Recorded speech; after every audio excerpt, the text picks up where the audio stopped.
Hi friends, I'm Tilak, you're watching Tech May Be Unique, and today we're going to see how to create a bookmark folder on your Google Chrome PC. And if you're new to this channel, make sure to click on subscribe button below. We just quickly move on to the video. To create the bookmark in a bookmark folder on your Google Chrome, just use this option. So I just need to make a folder here.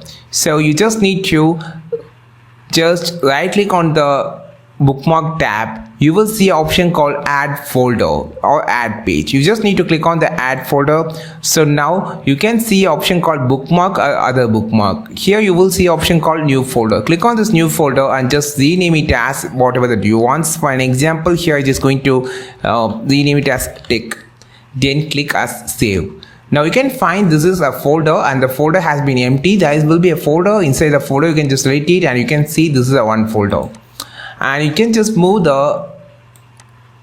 every Chrome bookmark into that. So you will have a simple thing. So just click on this check, you can find all the bookmarks inside it. You can just move out whenever you want. This is how you just create a bookmark folder on your Chrome. I think this video helped you a lot. Like this video, share this video, subscribe this channel. We will meet our next video with super valuable content. This is Tilak signing off from Tech Made Big Unique. Have a wonderful day.